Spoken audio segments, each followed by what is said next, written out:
What's going on, people? I'm Swavor, and this is Opinionated Facts. And we're coming back to you with another one today about a tragedy that took place on May 14th, 2022, where a young man decided to go to a supermarket and shoot 13 people, 10 of which died, and all of them happened to be African-American people. So today we're going to be talking about that. What happened? How it happened? Could this have been prevented?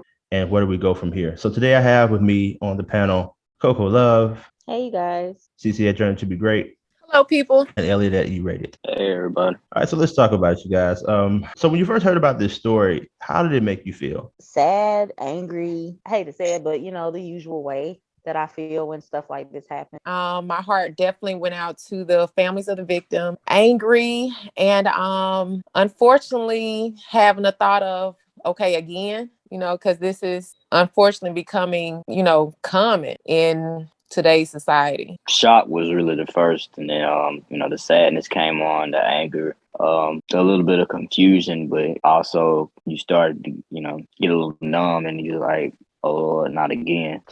I have to say I agree with you guys about that, and I went through a lot of my mind too about just why. So we're gonna get into why. So this was done by a guy named Peyton Gurdon. I think I'm saying his name right, but if I'm not, it doesn't really matter. It says he drove for hours to go and do this. And I was wondering why Buffalo, New York was the selected place. And then so from what I saw is that Buffalo, New York has a high population of African-American people. And with that being said, I think he had already planned this out for some months. Let's talk a little bit more about that. Yeah, I think it was the closest, like in proximity to where he was from, I think.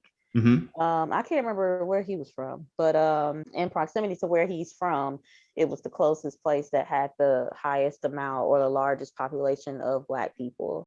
So yeah, it's like it's very calculated. Like it's almost like it was a game or something for him. Like in order for me to take out the maximum amount of people that I hate, I guess I need to go to this particular place. So it's just, yeah. I think another thing for me, going back to the first question, it was really scary because when you think about it, it's like I literally, when I heard about it, I had just left earlier that day. I had just left Walmart with my son. And I just thought like, this literally can happen anywhere. And it was just really scary. It just makes it even more real. So, and you mentioning that, it just made me think about there are some people that want to mimic this same type of act. Because again, even with him, he referenced another mass shooting that inspired him to do this. Right. But I also seen that, because I was wondering, like, okay, I understood the part about this is why he chose this area. And so I was wondering, like, okay, the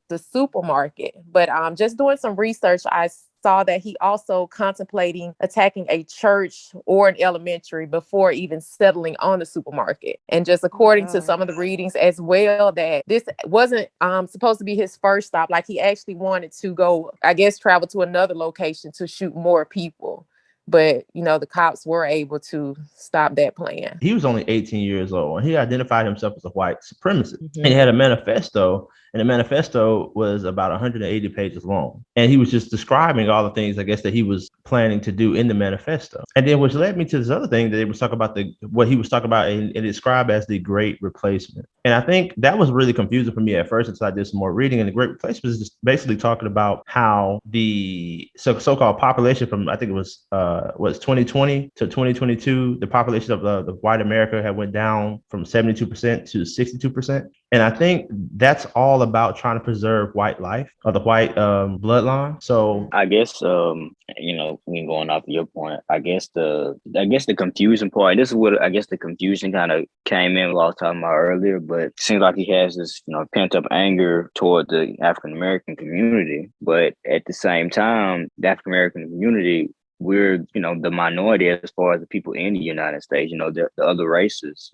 outnumber us. So if you do feel like, him being a white male, if you feel like that, your race is dwindling down, then what sense does that really make to attack the race that has the least number? Not that any of it makes sense, but that part particularly was confusing to me. And I was just going to go off what E was saying, because I was curious about the whole Great Replacement thing about the white race not being majority. And like you mentioned, the Black population is the smallest population in regards to if he, him planning to attack us to preserve the white race. Because I also seen that because I seen different numbers, but they were kind of around the same. They were kind of generalized. But according to Statista.com, by the year 2060, the white population will decrease to about 44.29%. Hispanic population actually increases 27.5%. And the Black population increases to maybe 15%. So even in 2060, we're still, a small population compared to the white population. So, I think I took it as I took it as him saying, or them, the people that believe in that or whatever, talking about like the race mixing. So like I took it as like their race becoming extinct, so to speak, or whatever, like, or maybe being watered down or whatever, however they want to call it or look at it. But basically, like with people, being in interracial relationships and things of that nature, I think I took it as them trying to get rid of races that could, quote unquote, dilute the white race. Because I was reading something that said that like the number of like white males or white people, like pure white, and of course I thought that was stupid anyway, because I don't really know of any people that are just completely one race anymore anyway. But that's kind of how I took it or whatever. So again, doesn't make much sense, because it's like, well, why try to get rid of, quote, so to speak, our race or whatever? Like, we're, again, like you guys said, like our numbers are lower anyway. That's kind of how I took it. Like maybe like he was, I don't know, trying to get rid of our race because of the mixing of races or whatever. According to the reading, his parents were engineers, and they said that he wanted to go on and become an engineer himself. How did he get here? I mean, do y'all think that it was something that they had to see at home before he got to this point? From what I did see, he kind of started slowly going down this path in the spring of 2020. I guess during the first COVID lockdown, where he was on these different online chat rooms, such as, I think maybe Reddit, something called 4chan, which I never heard of it, but just kind of slowly start going down that path of white supremacy and different political views, and just kind of gradually got, I guess, deeper into that type of stuff. Because even last year, or I think it was last year, but anyway, he made a mention about murder-suicide doing, I think the question was when they were doing online learning, and the teacher or whoever was asking the question about what were their plans after graduation. And he made a mention about murder-suicide then, which led to an investigation, but nothing really came up from it, not even reporting that on his record, which allowed him to be able to purchase a gun, because that wasn't flagged, of course. Yeah, I believe I saw that as well. I believe they said that the only thing that happened from that or whatever was that he was sent to like for psychiatric evaluation or whatever, but he like checked out like the next day. But because the article I was reading was basically focusing on like what happened, like what did his parents do or whatever, because they were saying, that probably what's going to happen as time goes on is that, they're going to dig into his record. They're going to dig into, were there any, signs of this coming or whatever, and they're going to find this, and they're going to ask, what did the parents do to, help with this once they saw these different signs or whatever. And when they find that if they did not do anything, that a civil suit, could come from that or whatever against them. I'm gonna get more into what actually happened on that day, just because we talked a little bit about him, but let's talk about what happened. I don't know if you guys saw the video, but I did, the Twitch video. And I actually got to see the actual footage where he pulls up to the grocery store, hops out, just starts shooting people. And he starts at the front outside in the parking lot, and then he shoots a couple people out there.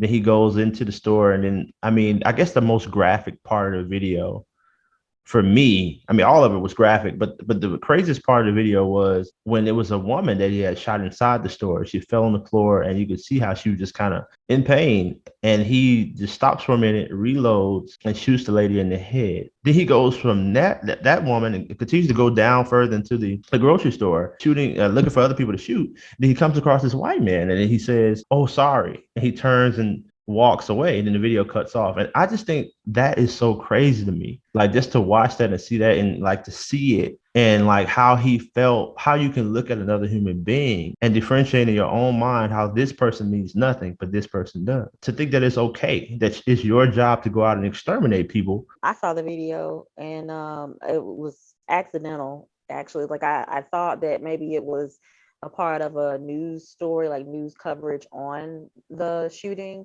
when I clicked on it, because in my mind it was just like, surely all images and everything of this shooting are gone. That's what I thought. And I was wrong. I was sadly mistaken, and I clicked on it, and it was like kind of one of those things there. It's like, you can't look away. It was shocking. It was all kinds of things. It messed with me. I will say that. I know I remember that part that you're talking about, where he shoots the woman in the head after he had already shot her. At the beginning of the video, I mean, it looks so unreal. It looks like a video game or something. And I think that's how he was treating it, honestly. But it looks like a video game. It looks unreal. Like, it doesn't really, it's hard to believe, I guess, in that moment when you're watching it or whatever, that these are actual people that he's like, like it's happening right before your eyes. And then when he killed that lady on the ground, like, she was already on the ground and she's already in pain and everything. And then it's like, man, that did it for me. Like, I didn't see any more after that. For me, it was just, I don't know. It's like he was like shooting targets or something. Like, it wasn't like, it was no type of life or anything behind the people that he killed.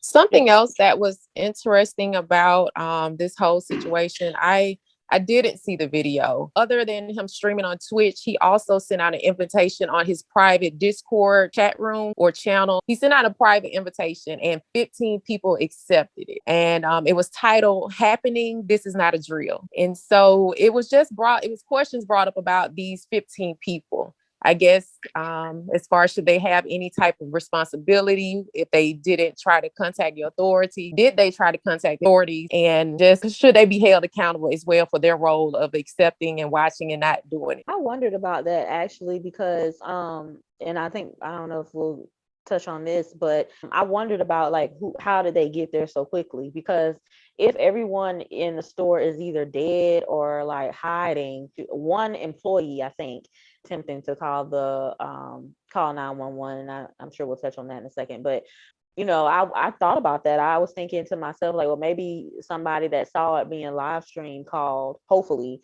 that's what I'm thinking, because they got there when he was basically, I guess, done and walking back out of the store or something like that. So I thought that was interesting myself. So I'm thinking that maybe one of those people called.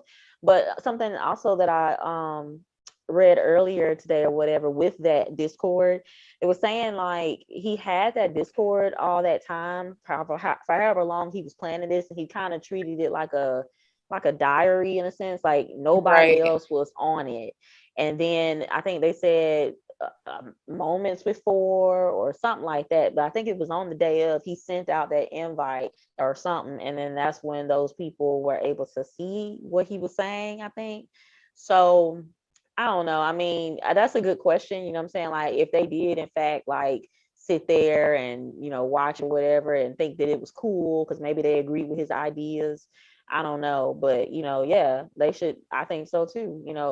And I'm sure they can find that out. There is ways to find out, if you access something or watch something and, just looking at records and stuff like that. Like, did you call anybody?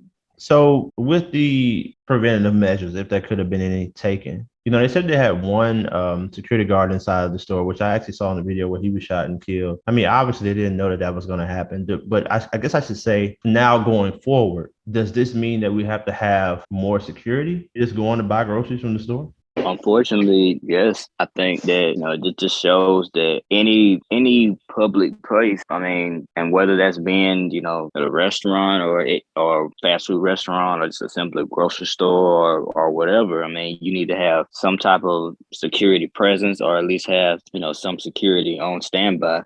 Because the bad thing about it is, the security officer, I saw that he actually shot him, apparently. but because the guy had the tactical vest on, the bullet didn't affect him. So I mean, the security guard did everything, he could, and I don't know if another security guard would have helped. I mean, but it could have, you shouldn't have to live like that, but yeah, that's true. And to bring light to who he is, his name is Aaron Salter Jr. I think he was also a retired police officer from Buffalo, I want to say. Do you think that things could have went a little bit different if more people were carrying? I think so. I mean, he did have on protective gear though, so I don't know what all was covered. It's, I know he had on the vest, but like I know he had on a helmet. I don't know if someone had maybe aimed for like his face. Would they have been successful in stopping him? I'm not really sure, but so it's like, yes, I do feel like it would have been helpful, but I mean, if he had on all kinds of gear at the same time, I don't know what was covered and what wasn't. Then it's like, I don't know. I think it would have definitely helped, but only to an extent, just because, regardless, you would have been, ill prepared. Because if you're walking into a grocery store, even if you do have, your firearm with you, 9 times out of 10, you're not walking with a assault rifle or something in a grocery store. You have a little hand pistol or, something small and compact. Even if it was like 5 or 6 of them, I mean, if they're shooting at him, the way he planned it out, the type of gun that he used, I mean, for him to have the armor and everything, I mean, it just, and he would have had the surprise factor on him as well. So it's hard to say how much of a difference it would have made. It could have made some type of difference. It wouldn't have hurt the situation. That's what I'm saying. Okay, yeah, I agree with that. Actually, I'm one that really believes in carrying. I think it's very important to carry because of the world that we live in right now. They had no idea. Probably the last thing on their mind that, hey, I'm gonna go up here and get me some groceries and I'm gonna encounter some kind of person like this. And I think that's the reason why I believe so much in carrying, because you just don't know. And yes, he was armed, but I could tell you this. I do believe that if more people carry, we would have less of this going on. Because let's look at it this way. If it was multiple people in there that's firing at him at one time, I do feel like something could have been struck. If it was a leg, if it was an arm, something that could have slowed him down. As we know, like we talked about earlier, the security guard, Aaron, he shot him they say multiple times, but I'm not sure where it hit him at, but it didn't do any damage. But like I said, I don't think he was 100% covered. It had to be something, even if it was his foot, ankle, something to slow him down. And we want to bring some light to the victims, because this is so tragic, man. I mean, to lose your life dying at a grocery store in that kind of way. Especially. Yeah. So the victims were Roberta A. Drury, 32, Marcus D. Morrison, age 52, Andre McNeil, 53, Aaron Salter, age 55, Geraldine Talley, age 62, Celestine Cheney, age 65, Hayward Patterson, age 67, Catherine Massey, age 72, Pearl Young, age 77, Ruth Whitfield, age 86. And then there were a few other people that were injured. Zaire Goodman, age 20. Jennifer Warrington, age 50. And Christopher Braden, age 55. One of them was actually really, really light skinned, and people were wondering if she was actually African American. Right. I believe it was the first victim. Time he hopped out of the car, because we were wondering why in one part of the video and in the later part of the video, he's already inside, to speak up a little bit. But when he went inside, and it was the white male on the ground, and he told him sorry and passed over him. We were wondering, well, why did he shoot the we assumed Caucasian female in the start of the video? But it appears that she was actually just very, very light skinned, and that was the reason for that, because that wouldn't make any sense. But yeah, so. Yeah, I thought that was strange too. I honestly thought myself that she was Caucasian when I first saw her, but I was mistaken. She is of African American descent. I believe that's Roberta Drury, the young lady that she was 32.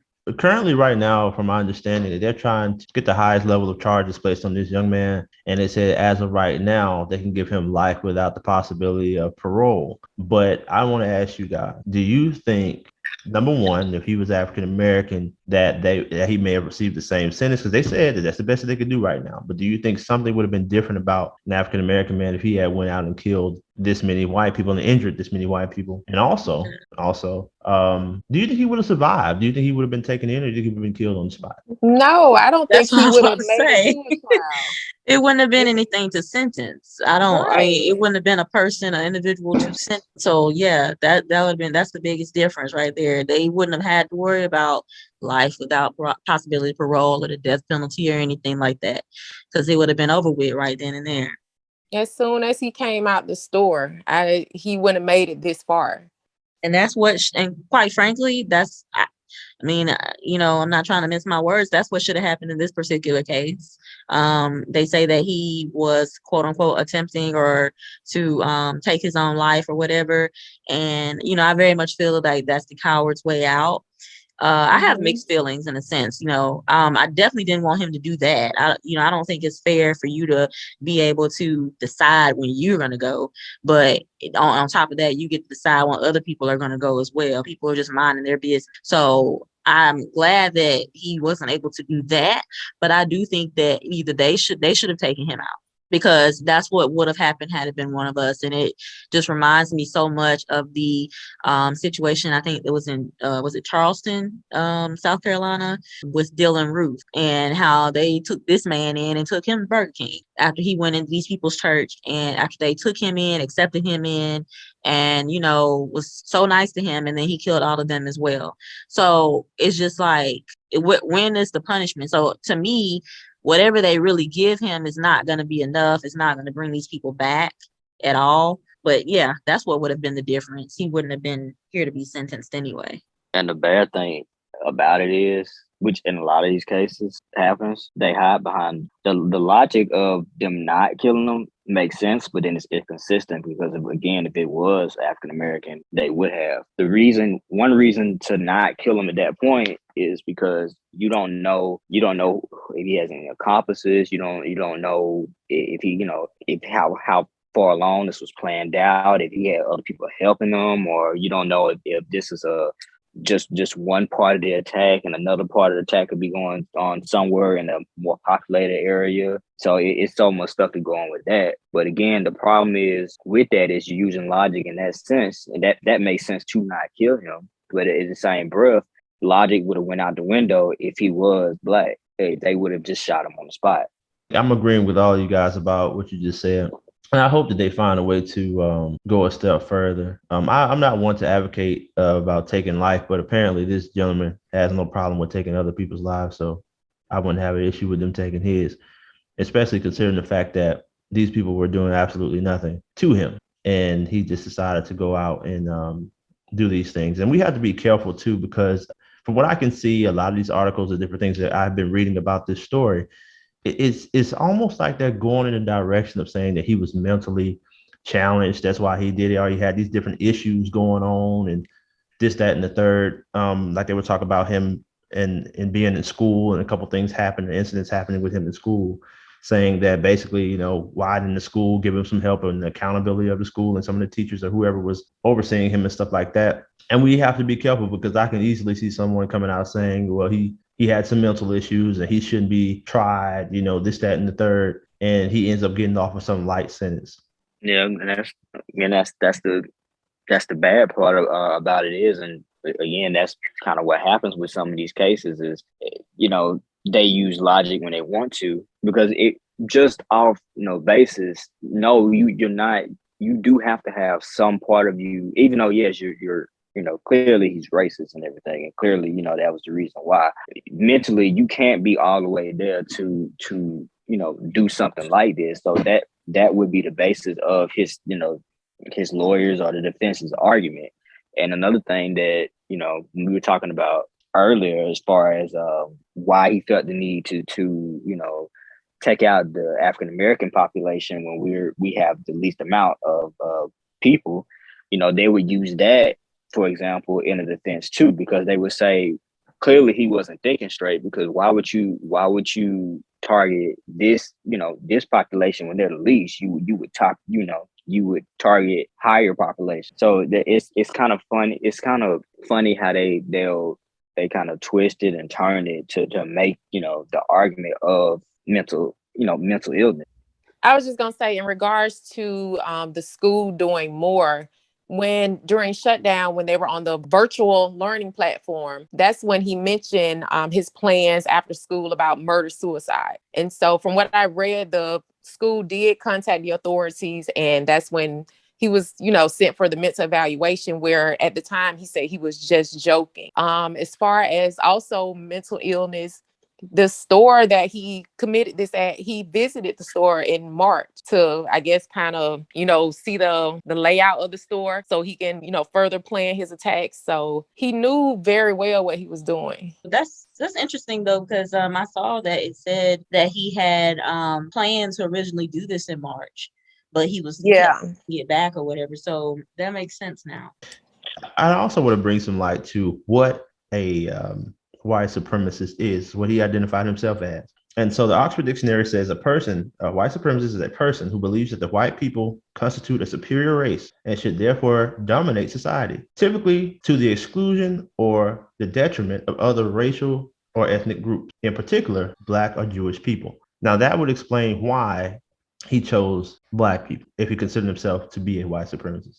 Still makes absolutely no sense, but I believe that's probably what has occurred here. And I also want to say this too. I do believe that it's something greater than him. When I say greater than him, I do not mean that in a good way. I mean some other organization, the white supremacist group, or whoever was influencing him to think this way. And we have to some kind of way deal with that.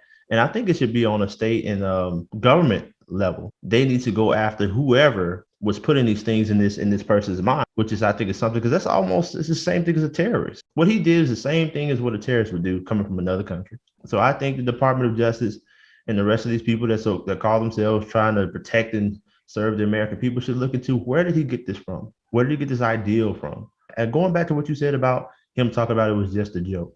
Everything that has happened is definitely not a joke. These are real people, real lives lost. And I think that he should get the highest level of legal action taken against him.